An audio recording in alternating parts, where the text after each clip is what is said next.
Bismillahirrahmanirrahim. Alhamdulillahi rabbil alamin, wassalatu wassalamu ala asyrafil anbiya'i wal mursalin, sayyidina wa maulana Muhammadin wa ala alihi wa sahbihi ajma'in. Qala rabbi shrah li sadri wa yassir li amri wahlul 'uqdatam min lisani yafqahu qawli. Subhanaka la ilma lana illa ma 'allamtana innaka antal alimul hakim. Allahumma 'allimna ma yanfa'una wanfa'na bima 'allamtana wa zidna ilma. Allahumma aghnina bil ilmi wa zayyinna bil hilmi wa akrimna bit taqwa wa jammilna bil 'afiyah. Allahumma ja'al qawli qawlan mu'athiran fi qalbi wa qulubil hadirin wal mustama'in. Allahumma zakkirna ma nasina wa 'allimna ma jahilna wa sallallahu ala sayyidina Muhammad wa ala alihi wa sahbihi walhamdulillahi rabbil alamin. Alhamdulillah, dulu kini dan selamanya kita rafa'kan kehadrat Allah Subhanahu wa taala. Pada malam ini Allah Subhanahu wa taala masih lagi memberikan kepada kita kesempatan, dan Allah Ta'ala sekaligus Allah Ta'ala menerima doa kita yang kita baca pada bulan Rejab dan bulan Sya'ban, supaya Allah Ta'ala berkati kepada umur kita, kepada diri kita, ahli keluarga dan harta kita pada bulan Rejab dan bulan Sya'ban. Dan semoga Allah Ta'ala memanjangkan umur kita sampai ke bulan Ramadan. Dan telah pun ditunai oleh Allah Subhanahu wa Ta'ala, maka banyak-banyaklah syukur. Kemudian kita sekarang berada di bulan Syawal, dan saya rasa tidak terlambat lagi untuk saya ucapkan selamat hari raya kepada tuan-tuan dan puan-puan. Semoga-moga dengan kita semua ini diberkati oleh Allah Subhanahu wa taala. Dihormati, dikasihi tuan pengerusi masjid, tuan-tuan imam, tuan-tuan bilal, seluruh ahli jawatan kuasa masjid, para asatizah dan alim ulama, tuan-tuan dan puan-puan, dan juga yang melihat kita secara live pada malam ini. Assalamualaikum warahmatullahi wabarakatuh. Pada pertemuan yang telah lepas, kita membicarakan mengenai dengan penawar bagi hati yang keempat, yang terakhir daripada 4 penawar telah pun kita ambil. Tapi susul jalur daripada itu, ataupun kita kata seiring dengan itu, kita buka sedikit bab yang lain yang ada kaitannya dengan katanya penawar hati kita yang terakhir dipanggil dengan suhbatus salihin, iaitu kita berkawan dengan orang-orang yang baik. Siapa orang yang baik telah pun kita bicara dah dalam pertemuan yang telah lepas. Kemudian apakah yang Allah Ta'ala berikan kepada orang-orang yang baik ini, sehingga Allah Ta'ala menyebut dalam Al-Quran berulang-ulang kali. Allah Ta'ala menyebut dengan innallaha yuhibbul muhsinin. Sesungguhnya Allah Ta'ala itu kasih ia akan orang-orang yang muhsinin, orang-orang yang baik. Maka dengan sebab kasih Allah, sayang Allah itu kepada orang-orang yang baik inilah, Dia berikan kepada kita 5 perkara yang telah kita bicarakan pada pertemuan yang telah lepas. Maka lawan bagi orang yang muhsinin ini, kita bubuhlah al-asin. Lawan bagi orang yang baik itu ialah orang yang saleh, lawan dia taleh. Maka lawan bagi orang yang baik itu ialah orang yang jahat. Maka orang yang jahat ini juga ada nasib dia. Bagi sesiapa yang berkekalan dalam kejahatannya itu, ingat Allah Ta'ala akan berikan kepadanya 5 perkara yang kita akan ambil selepas daripada ini. Tetapi yang kita bicarakan ini mengenai dengan dosa, itulah pun kita lalui bahagian-bahagian dosa. Dan sekarang ini kita berada pada jenis-jenis dosa yang 2, iaitu dosa kecil dan dosa besar. Dosa kecil telah pun kita ambil pada pertemuan yang telah lepas. Apakah yang dikatakan dengan dosa kecil? Dia kata dosa kecil itu ialah dosa yang tidak dijanjikan ataupun yang tidak diletakkan, dibentangkan dengan hak di atas dunia. Itu dosa kecil. Tapi kalau sekiranya ada dalil yang membentangkan mengenai dengan hukuman yang akan dikenakan di atas dunia, maka dosa itu bukan daripada dosa kecil. Kemudian wala wa'dun fil akhirah, dan ia juga tidak ada janji yang tidak baik di akhirat. Di akhirat nanti Allah Ta'ala tidak janji apa-apa mengenai dengan dosa-dosa kecil ini. Tapi kalau dosa besar dijanjikan. Maka itulah dikatakan dengan dosa-dosa yang kecil, yang tidak sama sekali, ataupun yang tidak, kita kata dosa kecil itu dosa kecil lah. Dia tidak dosa besar. Dan dosa besar tidak dosa kecil. Dosa kecil, dosa kecil. Dosa besar, dosa besar. Apa dia? Tadi tu. Mana-mana dosa yang tidak dijanjikan dengan had atas dunia, tak ada. Macam berzina kan ada hak dia kan. Kiranya orang yang berzina itu orang yang sayyib, orang yang muhsinah, lain. Orang yang abkar, atau kata anak-anak dara, lain dia punya hukuman dia. Orang yang telah berkahwin, dia lain hukuman dia. Atau dipanggil ada had atas dunia. Maka itu bukan dosa kecil, itu dosa besar. Dan tidak ada janji apa-apa di akhirat nanti. Kalau mati pun tak ada apa-apa, tak ada janji apa. Maka itu dipanggil dengan dosa kecil. Dalilnya didatangkan dengan firman Allah Subhanahu wa taala daripada mana? Daripada suratul Najmi ayat yang ke-32. Tuan-tuan boleh tengok dalam suratul Najmi ayat yang ke-32. Allah Ta'ala kata, alladzina yajtanibuna kaba'iral ithmi wal fawahisha illa lamam. Perkataan illa lamam, illa harfu istisnaf, iaitu nak keluarkan daripada ayat yang lain. Contoh kata, setelah datanglah oleh Zaid melainkan Ali. Tu Ali itu nak keluar daripada Zaid, supaya nak cerita kepada orang Ali tak mari, Zaid yang mari. Gitu. Dipanggil dengan harful istisna. Maka Allah Ta'ala kata mereka-mereka yang menjauhkan akan dosa-dosa besar, dosa-dosa yang besar daripada dosa dan juga daripada fawahish, benda yang tidak elok, melainkan illal lamam. Maka ulama-ulama kita mentafsirkan al-lamam itu dia panggil dengan benda-benda, perkara-perkara yang tidak di bawah dosa besar. Maka itulah dipanggil dengan al-lamam, ataupun mudah cerita kita kata dosa kecil. Lalu didatangkan satu hadis Nabi SAW mentafsirkan perkataan al-lamam itu dengan katanya, Nabi SAW bersabda, sesungguhnya Allah Subhanahu Wa Taala telah menetapkan di atas anak-anak Adam. Siapa anak Adam? Kita. Allah Ta'ala telah menulis ataupun Allah Ta'ala telah menetapkan ke atas anak Adam ini, apa dia? Hazzahu minaz zina, satu bahagian daripada zina. Maknanya kita nak lari daripada zina tak boleh. Zina yang macam mana dimaksudkan ini? Dia kata adraka zalika la mahalah, yang kita akan kena ataupun kita akan buat yang tidak ada syak ragu lagi. Kita akan kena zina ini. Baik, apa dia kata? Fazinal aini an-nazaru. Zina mata itu ialah dengan melihat.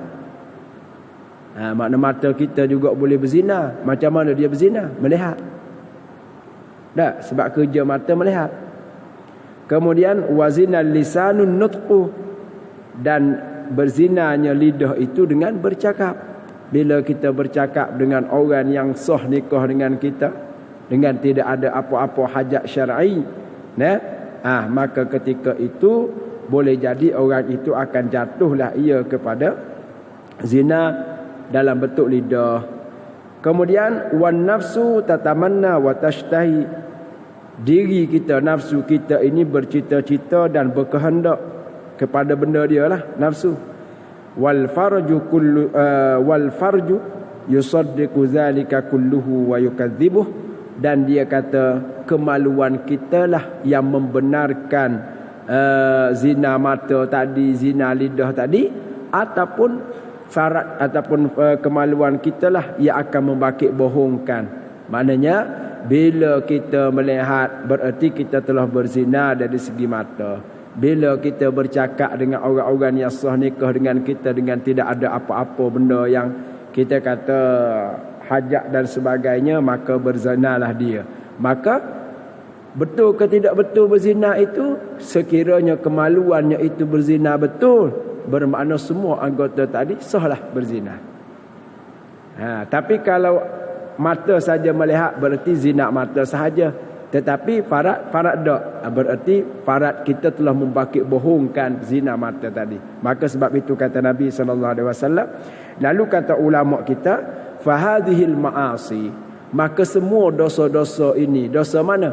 Dosa melihat benda yang haram, mendengar benda yang haram, menyentuh menjamuh benda yang haram, dan juga mendengar benda yang haram, melihat benda yang haram tadi, semuanya itu dia kata tidaklah ia melainkan dosa kecil sahaja. Dosa kecil. Baik, dosa kecil ini allati tukaffiru bi kaffaratit ta'at, bi kasratit ta'at. Mana dosa kecil ini boleh diampunkan oleh Allah, boleh dimaafkan oleh Allah dengan cara macam mana? Dengan cara kita memperbanyakkan ketaatan.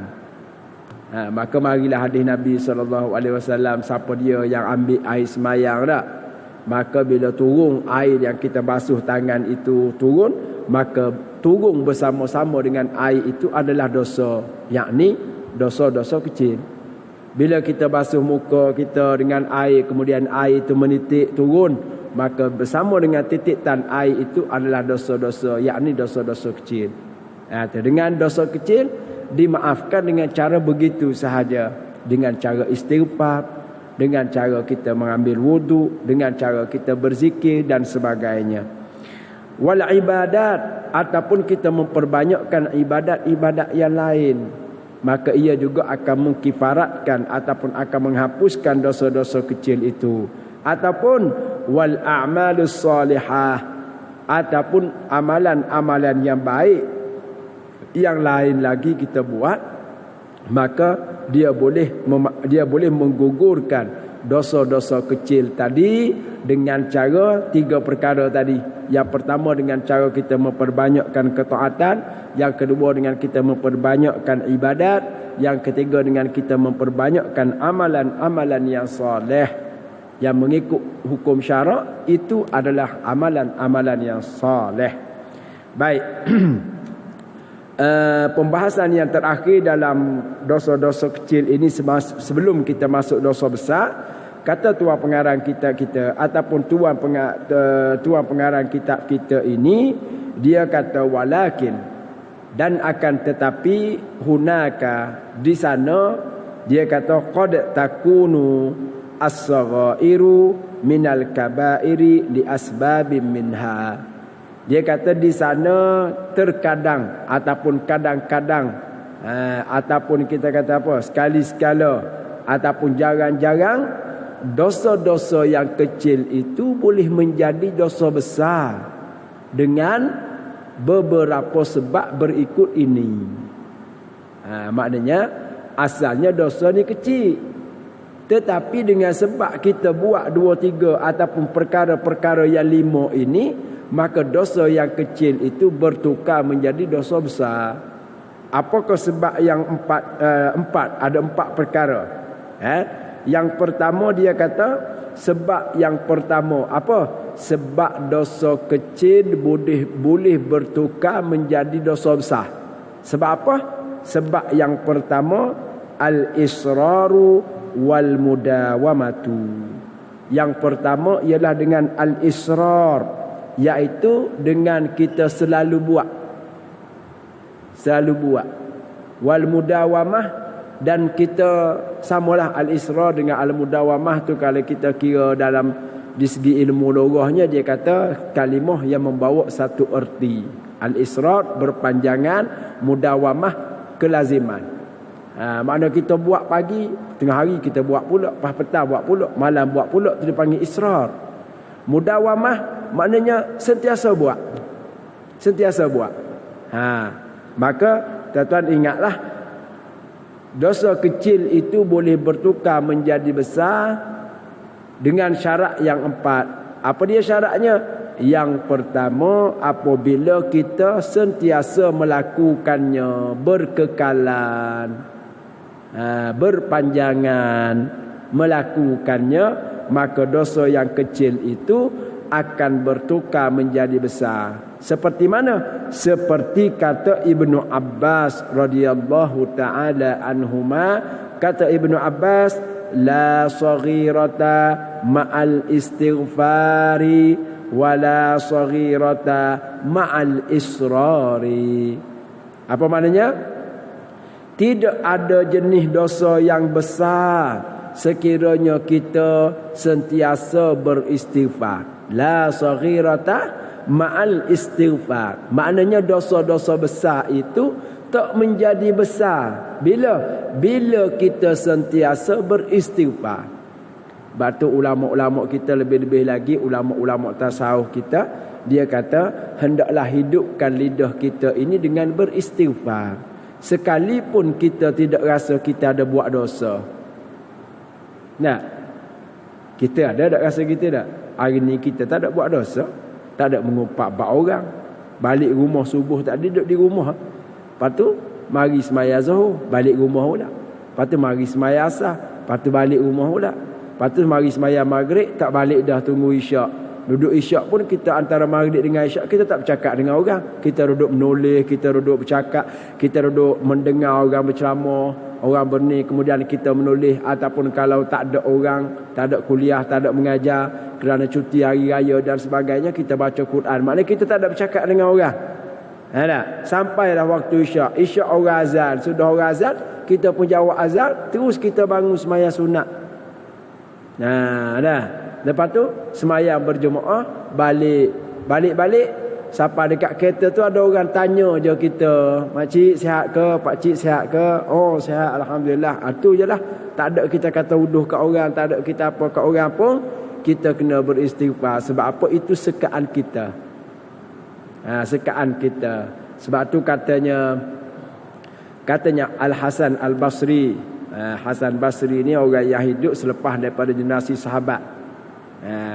Dia kata apa?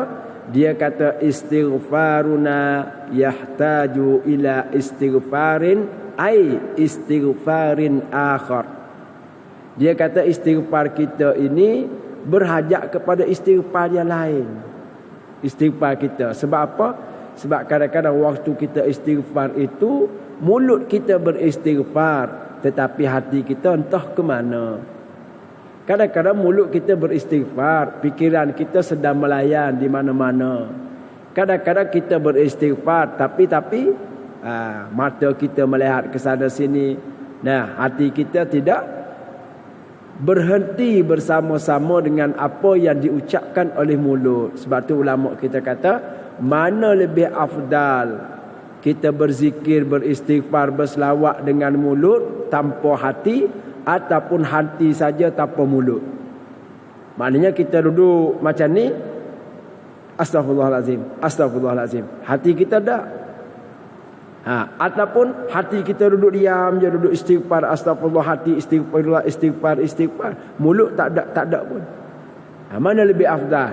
Maka ulama kita bahas, dia kata dua-dua itu lebih afdal. Dua-dua itu lebih afdal. Sebab apa? Sebab mulut menyebut secara zahir. Kan kita ni kan hidup zahir dengan batin. Kalau kita ada batin, tak ada zahir, orang panggil apa dia? Kalau kita ada zahir, tak ada batin, orang panggil apa dia? Apabila kita zahir, ada batin, ada, orang panggil apa dia kita? Lain tu. Tiga wakil yang berbeza. Kita sebut dah dulu ni. Ada jasad, tak ada roh, orang panggil apa dia? Ada roh, tak ada jasad, orang panggil apa? Ada jasad, ada roh, orang panggil apa? Ketiga-tiga itu tak sama panggilannya. Maka dengan itu, oleh kerana kita duduk di alam yang zahir, maka kita gunalah anggota yang zahir. Maka apa anggota yang zahir? Anggota yang zahir itu ialah mulut. Astaghfirullahalazim, astaghfirullahalazim. Lepas tu kita sudah dengan zahir saja ke? Tak sudah dengan batin sekali. Batin kita nak juga. Maka dengan itu apa batin kita? Batin itu kita sakut kepada hati, hati sakut kepada iman dan takwa kepada Allah. Maka dengan itu dua-dua sekali, hati mulut menyebut astaghfirullah. Apa dia astaghfirullah ni? Sebab apa? Sebab dia bukan dalam bahasa kita. Dia dalam bahasa Arab, bukan bahasa kita. Habis tu bahasa kitanya sebut gapo dia. Gapo dia dalam bahasa kita tu, gapo dia. Maka kita ambil makna dia. Apa dia makna dia? Aku memohon ampun, aku memohon maaf, atau astaghfiru, atau wazan astaf'ilu, istaf'ala yastaf'ilu, istif'alan. Maka wazan dianya istaghfara yastaghfiru istighfaran. Dah. Mana apa? Talabul maghfirah. Maknanya memohon maghfirah, memohon ampun daripada Allah. Sebab apa? Daripada apa? Ada orang-orang kita ni, ada di kalangan kita yang mengikut ahli tarekat, ada dia beristighfar, astaghfirullahalazim minadz-dzambil azim la yaghfirul azimu illal azim. Kita kata gapo dia pula main azim mari ni. Mana apa dia? Astaghfirullahalazim. Aku minta maaf, aku minta ampun daripada Engkau Tuhan yang Al-Azim, Tuhan yang Maha Besar, Maha Perkasa, Maha Hebat, Maha Agung. Min zambil azim, daripada segala dosa-dosa hak besar. La yaghfirul azim, tidak ada orang yang boleh mengampun dosa-dosa besar ini illal azim, melainkan orang yang azim juga, orang yang hebat juga. Bandingan kita atas dunia hari ni lah, bila kita buat kesalahan, orang lain tak boleh nak ampun kesalahan kita tu, melainkan orang yang ada hak dengan kesalahan itu baru dia boleh ampun. Kebetulan lah kita kata kita pergi rumah seseorang tu, kebetulan dia kerja dengan JPJ. Kita pun kata Allah, alah mari tak dikena saman kita. Ya kah? Mana nak tengok? Kita pun tunjuk surat. Tak apa. Biar. Tak apa. Biar saya settle. Pasal apa? Sebab dia urusan itu. Al-Azim. Maka dosa yang besar itu juga tak boleh diampunkan, melainkan orang yang Al-Azim juga. Orang yang perkasa, orang yang hebat. Gitu. Maka katanya apa dia tadi? Katanya Hasan Basri, dia kata istighfar kita ini berhajat kepada istighfar yang lain. Kerana apa? Macam tadi itulah, kadang-kadang mulut kita menyebut, pikiran kita entah ke mana. Kadang-kadang mulut kita menyebut, hati kita entah ke mana. Kadang-kadang mulut kita menyebut, tapi ketika mana kita terkejut daripada tidur. Sebab tuan-tuan dan puan-puan, syaitan ni memang dia tak akan, saya nak cakap pun susah juga, tapi hak paling senang sekali lepas isyak nanti tuan-tuan ambil tasbih tengok. Lepas isyak nanti tuan-tuan nak tahu, cuba ambil tasbih tengok. Sekejap aja. Kadang-kadang kita pegang tasbih tu mengatuk, menguat dah. Pandai sungguh syaitan. Dia tak benar kita nak berzikir, tak benar kita nak berselawat, tak benar kita nak ingat kepada Allah. Acu je, cuba je kita nak ingat, dia mari selalu dah. Tak percaya, cuba balik buat nanti. Lepas isyak tu duduk atas jadah sekejap, pegang tasbih. Nak tahu selama mana. Kalau tuan-tuan boleh tasbih itu dengan berzikir macam-macam setengah jam lebih, kira tuan-tuan hebat. Habis biasa 10 minit ya. 10 minit tu dia mula mari. Dia mari macam-macam. Hak ingat tu bahagia ingat Allah. Kereta duduk. Tak ingat dah kereta. Ingat ke kereta dah. Menyebabkan kita tak sedar dah nak berzikir, dia ingat ke kereta dah. Ingat janji nak telefon dengan orang tu, ingat ni. Tu. Siapa dia yang peringatkan dia? Wa ma ansanihu illa syaitanu an azkurah. Tuhan sebut tu dalam suratul Kahfi. Bila kita nak ingat saja ke, nak berzikir saja, nak bertahlil saja, nak berselawat saja, nak baca Quran saja, kita beringat, syaitan pun gaduh mari juga dia. Menyebabkan kita pegang tasbih tu. Terutamanya lepas subuh.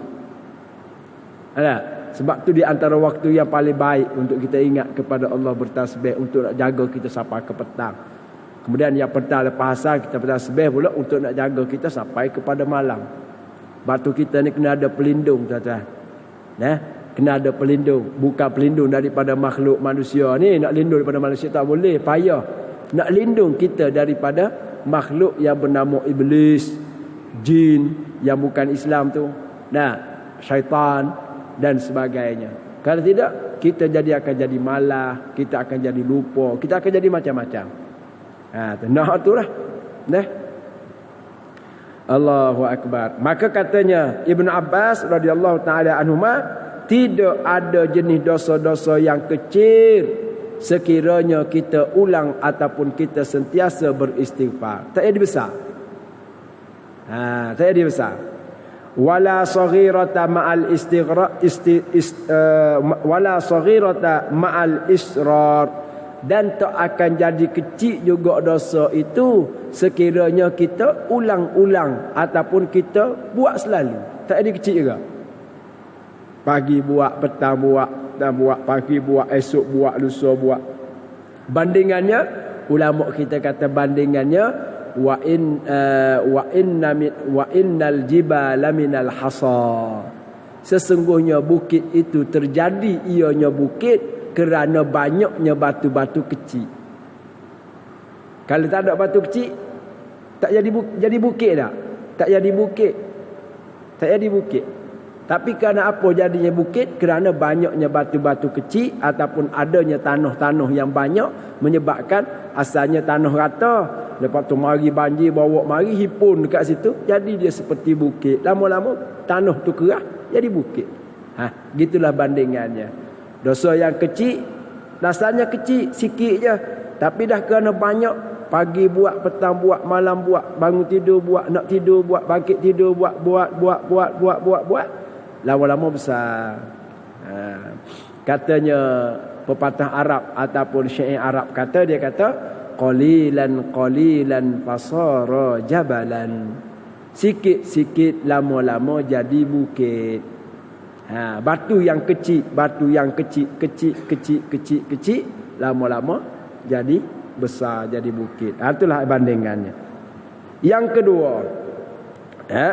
kedua, sebab apa dosa yang kecil itu boleh bertukar menjadi dosa besar yang kedua? Sebabnya dia kata istisgharul maksiyati wahtiqaruha liqaulin nabiy sallallahu alaihi wasallam li Aisyah radhiyallahu taala anha, ya Aisyatu iyyaka wal muhaqqaratil a'mal fa inna laha minallahi taliban.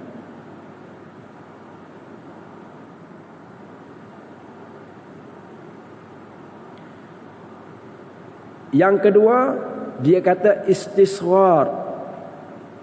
Istisghar sama juga wazan yang tadi juga. Istighfar, istisghar, jamak dia sama dia tu. Wazan dia. Istasghara, yastasghiru, istisgharan. Apa makna? Menganggap kecil. Kita menganggap kecil. Istisghar. Saghir makna kecil. Istisghar menganggap kecil. Menganggap kecil, apa dia? Maksiat. Kita buat satu-satu maksiat, lepas tu tak ada apa kecil, dosa kecil je. Menyebabkan nanti dosa kecil je. Dosa kecil je. Batu ulama-ulama kita, ulama fiqh kata, benda-benda yang sunat kalau kita tak nak buat, kita jangan kata sunat je.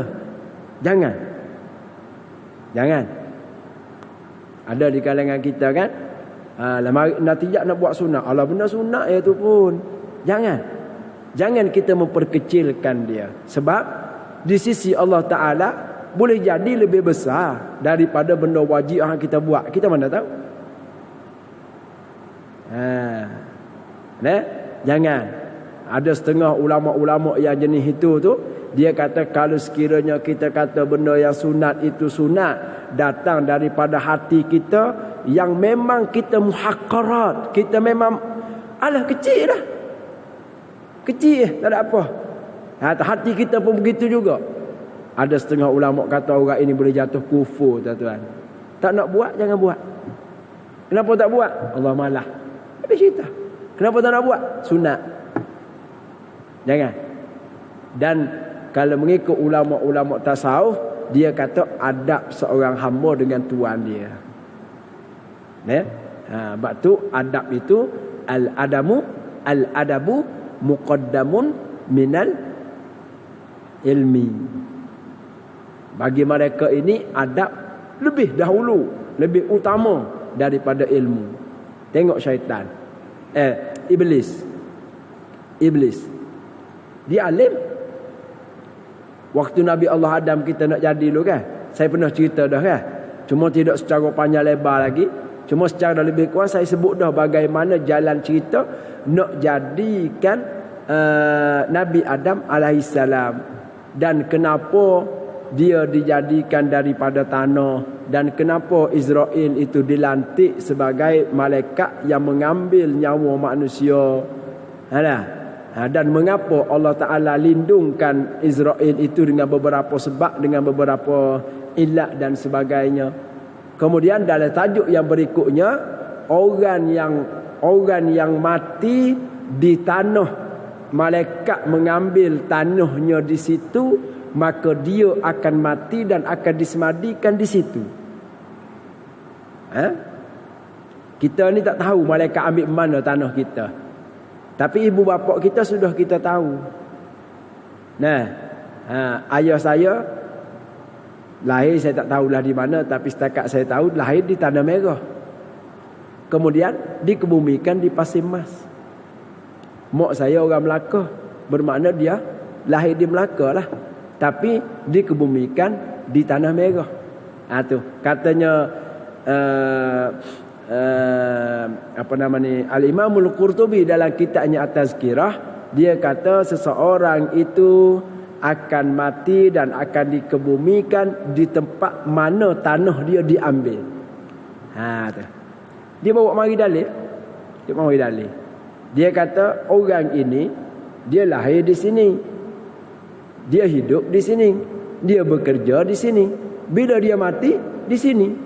Sebab apa? Sebab tanah dia duduk di sini. Waktu tanah dia ambil. Menjadikan, Allah Ta'ala jadikan dia sebab. Nak tengok Profesor Datuk Dr. Harun Din. Di US tu. Dia duduk sini. Warga dia duduk sini. Adik-beradik dia pun meninggal di sini. Tapi dia duduk di US. Boleh jadi, mana betul juga apa yang disebut oleh Al-Imamul Qurtubi dalam kitabnya. Sebab tu tuan-tuan, kitab ini saya sebut dah beberapa kali dah, tuan kena baca. Tuan-tuan kena baca kitab ini. Dibawa dalil dengan bukti supaya meyakinkan kita dan sebagainya. Last kali dalam bab itu, katanya Imam Al-Qurtubi, Nabi Allah Sulaiman didatangi oleh seorang laki-laki yang dianya duduk di Syam, di Palestin. Syam ataupun Palestin, duduk ke sebelah sana. Tapi dia kata, wahai Sulaiman, aku ada hajat. Itu kata Imam Al-Qurtubi, dia kata apabila seseorang itu nak mati di bumi ke tempat tanah yang dia diambil, Allah Ta'ala jadikan hajat baginya untuk pergi ke tanah itu. Maka dia bawa datang satu cerita. Dia kata apa? Dia kata seorang laki-laki mari berjumpa dengan Nabi Allah Sulaiman. Lalu dia kata, wahai Sulaiman, aku nak pergi ke bumi India. Boleh tak kau minta angin ataupun junud, dia punya tentera-tentera dia di kalangan jin dan juga hebat-hebat ini, angin dan sebagainya, hantar aku ke India. Maka Nabi Allah Sulaiman pun terakak dia punya kepala dia. Lalu dia tertengok ada seorang laki-laki tersenyum di belakang. Maka oleh kerana dia ini seorang Nabi, dia tahu yang tersenyum itu adalah Israel. Lalu dia tengok, kenapa Israel ini tersenyum? Lalu dia tanya, dia pergi dia jumpa, kenapa kau tersenyum? Dia kata, orang laki-laki ni, dia ada seminit dua lagi dah dia punya nyawa dia. Dan Allah Ta'ala memerintah aku supaya ambil nyawanya ini di India. Tiba-tiba aku mari tengok dia duduk tercongok di depan kau. Atas aku terkejut tu. Macam mana ni? Allah Ta'ala minta aku ambil dia di sana. Tiba-tiba dia duduk di sini lagi. Masa sikit dah, seminit dua lagi dah. Tapi oleh kerana bila dia mari minta pertolongan dengan engkau untuk kau hantar melalui apa nama ni, cara angin, cara apa tu, itu urusan Nabi Allah Sulaiman lah. Maka aku percayalah, tak ada apa. Sebab aku tersenyum. Makna betul lah dia mati di India. Dan Allah Ta'ala minta aku supaya ambil nyawa dia di India. Walaupun 2 minit ni, dia masih lagi duduk di ni bumi Palestin, bumi Syam ni. Tu. Allahu Akbar. Tuan-tuan, kitab-kitab begini kita kena baca untuk menguatkan iman kita, meyakinkan kita dan sebagainya. Nah. Baik, kata Nabi SAW kepada Sayyidina Aisyah. Dia kata, ya Aisyah, wahai Aisyah, Iyaki ini kalau kita belajar dalam kitab nahwu lah, dia itu isim iyak. Apa nama ni, menggantikan maf'ul yang dahulu, muqaddam. Tetapi didatangkan dengan fa'il amar, maknanya ihzar. Iyaki, iyaka dengan makna fa'il amar. Makna apa? Jauhi. Iyaki. Macam warak kita pergi kat rumah-rumah dia kan. Iyak. Maknanya jauhkan dirimu daripada tempat itu, kerana mungkin tempat itu bahaya, takut jatuh dan sebagainya. Maka dia kata, Nabi kata iyak. Maknanya jaga olehmu wahai Aisyah wa muhaqqaratil a'mal, dan perkara-perkara yang mengecil-ngecilkan amalan-amalan kebajikan. Jangan. Jauh olehmu Aisyah daripada bersangka mudah-mudah, bersangka kecil-kecil, bersangka ringan-ringan, kacangnya, daripada segala amalan kebaikan. Kerana apa? Kerana kamu tidak tahu amalan yang mana Allah Ta'ala kira yang besar di sisi Allah Ta'ala. Kadang-kadang kita berqiyamul lail sepanjang malam, lalu kita menganggap itulah besar pahala kita. Kita tidak tahu. Kadang-kadang kita mari ke masjid, mari ke surau, tengok-tengok ada anak kucing duduk dalam longkang, kita pun angkat dia ke atas. Kita rasa tak ada apa-apa, kecil ya tu. Tapi boleh jadi hak tu lebih besar daripada dengan qiyamul lail kita tadi. Kalau kita tahu, Allah Ta'ala tunjuk, gambarkan, mimpikan, tak apalah. Tapi kalau kita tidak ada cara itu, maka kita jangan. Mana kebaikan yang kecil yang kita lakukan, jangan sekali-kali kita memandang ala kecil ya, kacang ya. Jangan, wahai Aisyah, ni Nabi besar. Fa innallaha minallahi taliban, sesungguhnya bagi amalan yang kamu anggap kecil itu, Allah Ta'ala akan tuntut di akhirat nanti. Jangan. Pada zaman kita ni banyak sekali tak kita dengar tak orang kata gitu tak, Allah benda sunat ya, Allah benda tu ya, Allah kecil ya, Allah kacang ya. Jangan tuan-tuan. Di samping menjaga adab kita dengan Allah Subhanahu Wa Ta'ala dan sebagainya, jangan jaga. Ini walaupun Nabi memesan kepada Aisyah, maka umumnya untuk kita, sebab kaedah kata walaupun hadis ini khusus diturunkan untuk Aisyah, tapi bukan sedia untuk dia saja, termasuk untuk kita sekali. Bi umumil lafzi la bi khususis sabab. Bukannya hadis tu kena turun pada Aisyah jadi tertentu untuk Aisyah, dah, umumnya untuk kita sekali.